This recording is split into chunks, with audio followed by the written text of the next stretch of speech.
when you look at a normal X-ray of like a broken arm, the diagnosis is usually pretty What's obvious, right? the binary? Right. You see the jagged white line, the doctor points to it and just says, there it is. It's broken, or it's not broken. It's super clean. Yeah, very straightforward. But today, we are stepping into the intensive care unit to look at an X-ray that is just, well, it's completely white. The whiteout. Exactly. It's a terrifying diagnostic mystery that clinicians refer to as the stiff, flooded lung. So today, we are taking a deep dive into ARDS, Acute Respiratory Distress Syndrome. And it really is one of the most complex challenges in medicine, precisely because it completely defies that simple broken or not broken X-ray mentality. Right. We are stepping into a landscape that is just incredibly murky. Yeah, so our mission today is to look beyond the dense medical jargon, and really understand the mechanics of this condition. We want to figure out how this life-saving organ suddenly becomes a clinician's biggest challenge. Right, because it happens so fast. It does. Mhm. And while you, listening right now, you might have heard the acronym ARDS heavily thrown around during the COVID-19 pandemic, it is actually a very common final pathway for critical illness in the ICU. Oh, absolutely. Pandemic or no pandemic. Right. And understanding how this happens, it completely changes how you look at the human body's engineering. Yeah. Okay, let's unpack this. What exactly are we dealing with when a patient is diagnosed with ARDS? Well, to start, we have to clarify a really major misconception. ARDS isn't a single disease. Okay. It's not like a specific type of lymphoma or a strep infection, It's a syndrome. A syndrome. Yeah, that means it's a clinical pattern recognized at the bedside. There is no single cause, there's no specific biomarker, and there's definitely no simple blood test you can run that just spits out a piece of paper saying, positive for ARDS. Right, there's no definitive test. Exactly. Because of that, the medical community has to rely on what's called the 2012 Berlin definition to standardize what doctors are actually looking at. So they're essentially working off a checklist of symptoms. Yeah, three main criteria, really. First, it has a rapid onset, usually within a week of some known clinical insult, Like what? like a severe infection or a major trauma. Okay, got it. Second, chest imaging shows bilateral opacities. Which is that classic whiteout we talked about on the X-ray. Right, exactly. Basically white clouds in both lungs that can't be explained by just fluid overload from the heart. Okay, and the third? Third is severe hypoxemia, just dangerously low blood oxygen levels. Right, and I know they stratify how bad the ARDS is purely by that oxygen level, right? Yeah, exactly. Basically, they look at a ratio, like how much pure oxygen the mechanical ventilator is pumping into the patient compared to how much actually makes it across into the bloodstream. That ratio is everything. They measure it while the patient is receiving a little bit of baseline pressure from the ventilator just to keep the lungs open. And then based on that math, the ARDS is categorized as mild, moderate, or severe. Right. And sadly, mortality climbs roughly in step with that severity. Which makes sense, but it's grim. Very. Mild is around a 27% mortality rate, moderate is 32%, and severe jumps all the way to 45%. Wow, which is just terrifyingly high. Yeah. But what stood out to me in the sources is how much the definition of this syndrome keeps shifting. Oh, constantly. Like, the Berlin definition actually replaced an older one from 1994, which required doctors to thread an invasive catheter into the pulmonary artery, literally just to rule out heart failure. Yeah, the ACC definition. They eventually dropped that invasive catheter requirement because, well, it just wasn't reliable enough. Right. And frankly, threading a catheter through a critically ill patient's heart carries significant risk on its own. I can only imagine. But the reason the definition keeps shifting is really because ARDS resists a single mechanistic anchor. Right. There's no one thing to point at. So to understand why it's so elusive, we really need to look at how clinicians first piece this puzzle together on the fly. Where did this even come from? To understand that, we actually have to go back to the Vietnam War. Okay. And then to a hospital in Denver in 1967. Wait, Vietnam and then Denver. Yeah. So battlefield physicians in Vietnam were noticing this strange delayed pattern in wounded soldiers. What kind of pattern? Well, these young, healthy guys would suffer a severe trauma, like a gunshot wound or just massive blood loss, and they would initially seem to be recovering. Okay. But then days later, they would develop this catastrophic respiratory failure. Oh, wow. Yeah. The battlefield medics were actually calling it Da Nang lung or shock lung. So their lungs were essentially going into shock after a trauma elsewhere in the body. Exactly. Then in 1967, a team of doctors in Denver, led by David Ashbaugh, published a really landmark paper in The Lancet. Right, I saw that in the sources. Yeah, they reported on 12 patients, and some had trauma, some had pancreatitis, sepsis, viral pneumonia. Just totally different initial problems. Right. Totally different. Yet they all developed the exact same clinical picture. Severe low blood oxygen, rapid breathing, and this sudden loss of lung compliance. The stiffness. Yes, the lungs became mechanically stiff, almost impossible to inflate. And the doctors noted that this looked eerily similar to hyaline membrane disease. Which is, wait, that's a condition seen in premature infants. Oops, perfect. Right? Preemies whose lungs haven't developed enough to function properly yet. Wait, I want to pause on the naming convention here because this confused me at first. Sure. Was it originally called Adult Respiratory Distress Syndrome just to say, like, hey, this is the grown-up version of the baby disease? That's the exact reason, yeah. Yeah. They wanted to distinguish it from infant respiratory distress syndrome. Okay, that makes so much sense now. Yeah, and it actually took until 1994 for the medical community to rename it Acute Respiratory Distress Syndrome. Because kids can get it too. Right. They realized that children and teenagers who weren't premature infants could also get this post-trauma or post-infection syndrome, so the word adult was just inaccurate. And acute captures that sudden rapid onset much better anyway. Definitely. But you know what's fascinating here is that Ashbaugh's team observed something really crucial about mechanical ventilation. Oh, the PEEP thing. Yes. If they applied positive end expiratory pressure, often called PEEP, they could drastically improve the oxygen levels in these dying patients. So how does PEEP actually work? It essentially holds a little bit of pressure in the lungs at the end of an exhale. That prevents the tiny air sacs from collapsing. Like keeping a balloon slightly inflated so it's easier to blow up the next time. That's a perfect way to think of it. And that single observation shaped ICU ventilator care for the next 50 years. Wow. Okay, so we know what it looks like on the outside and how doctors first identified it. But what is actually breaking down inside the body to cause this? I mean, why do the lungs get stiff and flooded? Let's dive into the core mechanism here. Okay, so if you strip away all complex ventilator settings and the X-ray criteria, ARDS is fundamentally a story about the failure of one microscopic structure, Which is the alveolar-capillary barrier. right. This is a wafer-thin interface. We're talking sometimes as little as half a micron across. That is unbelievably thin. It really is. On one side, you have the tiny air sacs of the lung, the alveoli, and they're lined with epithelial cells. Okay, air side. Right. On the other side, you have the tiny blood vessels, the capillaries, which are lined with endothelial cells. Blood side. Got it. Normally, these two layers tightly hold fluid and protein on the blood side of the fence while allowing oxygen to just easily pass through into the blood. Okay, wait. I'm struggling to visualize this just a bit. It's just a microscopic border that fails. Pretty much. Yeah. I was trying to picture this when reading the sources, and I came up with an analogy to see if I'm understanding the mechanics properly. Let's compare the lungs to a bathtub. Okay, let's hear it. So, if someone has heart failure, what doctors call cardiogenic pulmonary edema, fluid backs up into the lungs because the heart isn't pumping effectively. Right. In my analogy, that's like turning the faucet on full blast, but the drain is clogged. Yeah. The pressure builds up, and the bathtub overflows. But the bathtub itself, like the porcelain walls, is perfectly intact. That's actually an excellent way to describe cardiogenic pulmonary edema. It's a high-pressure, low-protein fluid leak. The barrier is totally fine. It's just overwhelmed by sheer pressure. But ARDS isn't like that. No, not at all. In ARDS, the drain is working fine and the faucet is normal. Yeah. But the walls of the bathtub itself are dissolving. Exactly. The walls of the bathtub are breached. Wow. A systemic inflammatory storm, which is triggered by sepsis or trauma, causes both layers of that alveolar capillary barrier to become injured and leaky. So the immune system is involved. Highly involved. Immune cells, called neutrophils, rush into the lung tissue trying to help, but they end up releasing these enzymes and reactive oxygen species that severely damage the barrier. So the rescue crew actually tears down the walls. Exactly. You get what's called a permeability edema. Thick, protein-rich fluid pours directly from the blood into the air spaces. And that gives us the flooded half of the stiff, flooded lung. You got it. That's the flood. But where does the stiff part come from? Because fluid doesn't make something stiff. I mean, if you fill a balloon with water, it's still pretty pliable. That's a great point. The stiffness comes from a second related injury. Okay.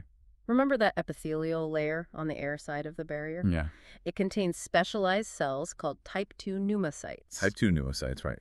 Their whole job is to manufacture pulmonary surfactant, which acts like a sort of biological dish soap. Biological dish soap. Yeah, it lowers surface tension, keeping the inside of the alveoli slippery so they don't stick together and collapse when you exhale. Oh, I see. In ARDS, those type 2 pneumocytes are just destroyed. Surfactant production plummets. And without the soap. Without it, the alveoli collapse like wet paper bags. So you have alveoli that are flooded with this thick protein gunk, and you have others that have completely collapsed because they have no surfactant. Exactly. And neither of them can participate in breathing anymore. Wow. So they're just dead weight. Pretty much. That leaves the remaining healthy parts of the lung to do all the mechanical work of breathing. Which isn't much lung left, right? Right. Because there is so little healthy lung left to expand, the overall lung compliance drops precipitously. The entire organ becomes incredibly hard to inflate. And that is the stiff half. That's the stiff half. Man, if the ventilator is actively trying to push air into a lung that is flooded and stiff, how do you ventilate it without popping it like a balloon? That question haunted critical care for decades. I bet. The paradigm shift really came from an Italian intensivist named Luciano Gattinoni in the 1980s and 90s. Right, the CT scan guy. Yeah. Before Gattinoni, doctors just assumed that because an ARDS lung felt stiff on the ventilator, the entire lung must be uniformly stiff and diseased. Because why wouldn't it be? Right, but he looked at CT scans and realized that wasn't true at all. The disease is incredibly patchy. So it's not one solid block of stiff tissue. Not at all. You have heavily flooded, collapsed areas, usually at the bottom, just pulled down by gravity. But at the top, you have these pockets of perfectly normal, highly compliant lung tissue. So there's some good tissue left. There is, but the problem is that remaining healthy tissue is small.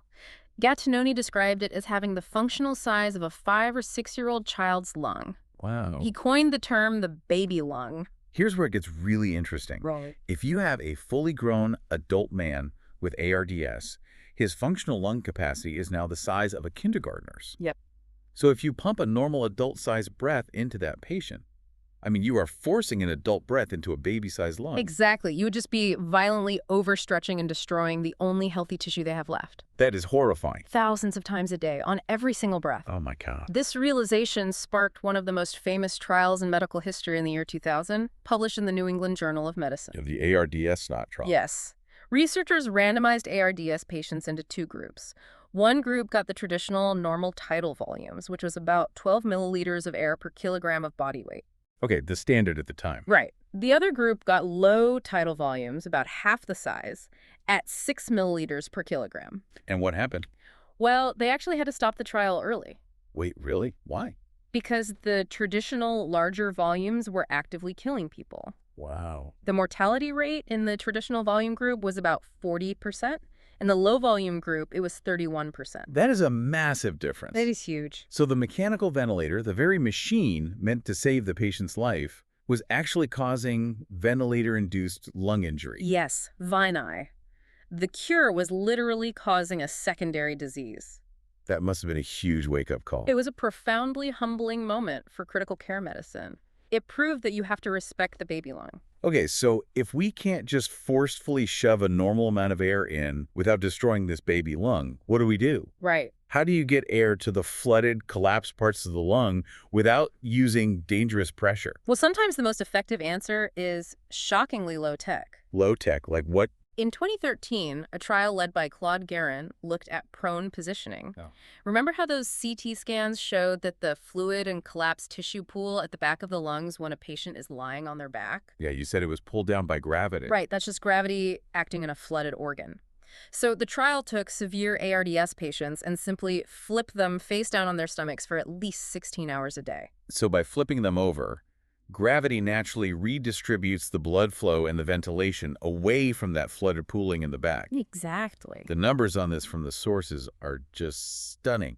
This simple physical flip almost halved mortality. Yeah, it dropped from 33% to 16%. That is incredible. No new drugs, no fancy machines, just changing their posture. It is a brilliant use of basic physics. But, this raises an important question about how we test medical logic. How so? Well, prone positioning works, but in ARDS, we've had a lot of ideas that made perfect logical sense on a whiteboard, but failed miserably when applied to human biology. Like what?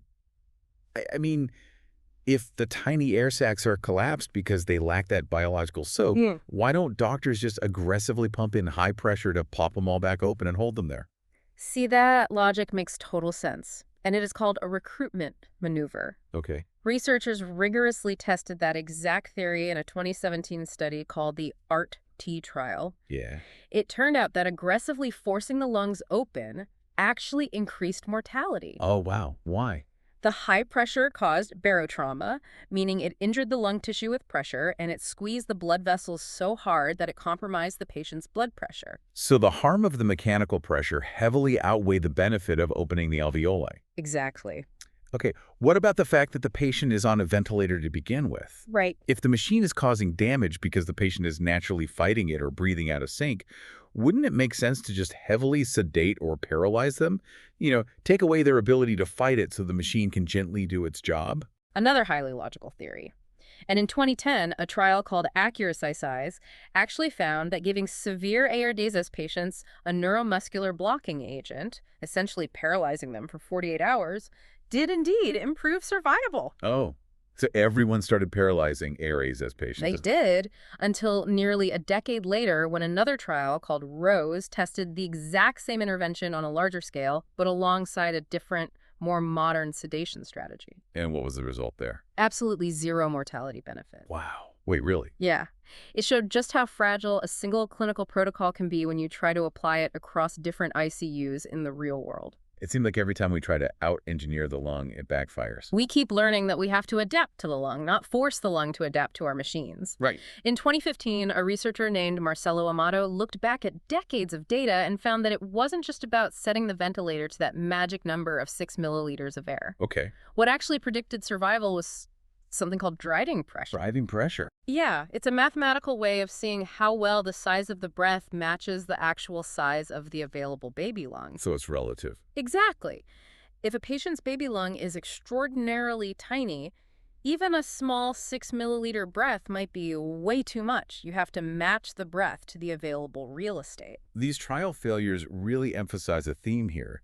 Human biology just completely defies mechanical logic. It really does. And that leads perfectly into clearing up some of the biggest misconceptions about ARDS that we found in the research. Oh, there are plenty. First, I think a lot of people just assume ARDS is a really, really bad case of pneumonia. Right. Pneumonia is a direct infection of the lung, and yes, it can trigger ARDS, but the #1 leading cause of ARDS is actually sepsis. Sepsis is a massive, body-wide inflammatory storm that often starts somewhere entirely different. Like where? Like a urinary tract infection or a burst appendix. Oh, wow. So nowhere near the lungs. Right.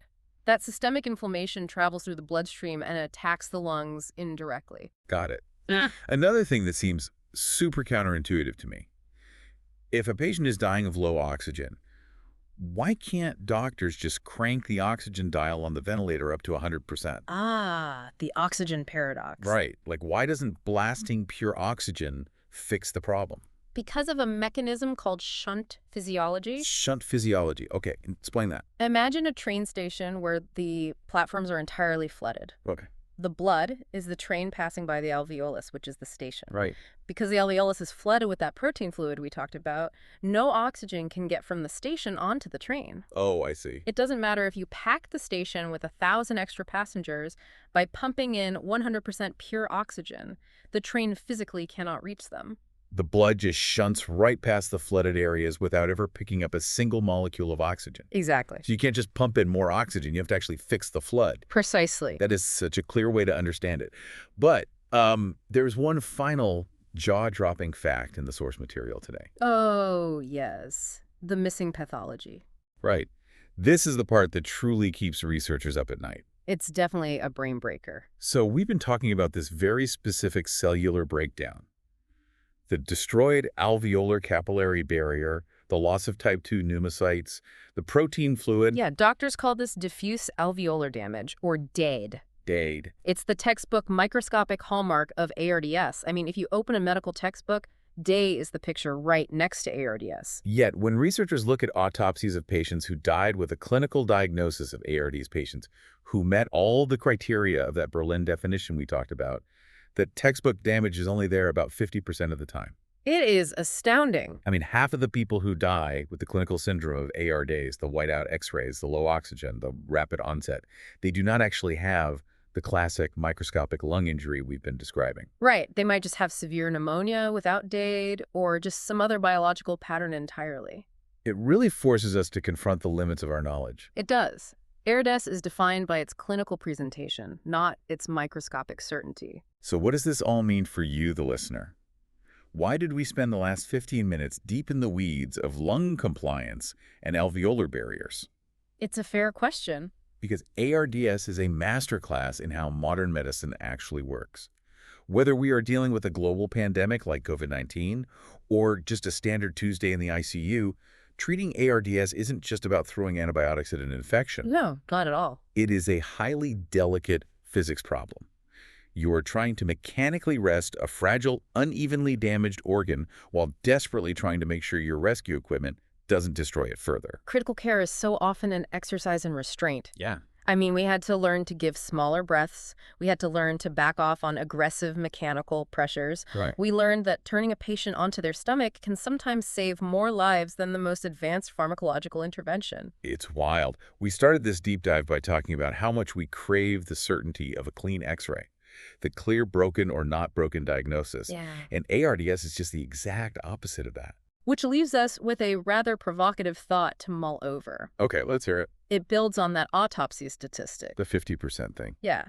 If half of all ARDS patients don't actually have the textbook microscopic damage, if we are grouping all these completely different biological injuries under one umbrella term just because they happen to look similar on a chest X-ray, Right. are we using the exact same mechanical ventilator strategies to treat completely different microscopic diseases at once? Wow. And if we are, what medical breakthroughs are we missing right now simply because we lumped them all together under the name ARDS back in 1967? It really makes you wonder how many other syndromes are hiding multiple different diseases inside them, just waiting for us to figure out the right way to look at them. Exactly. Well, thank you so much for joining us on this deep dive. Keep questioning the definitions, keep looking past the surface, and we'll see you next time.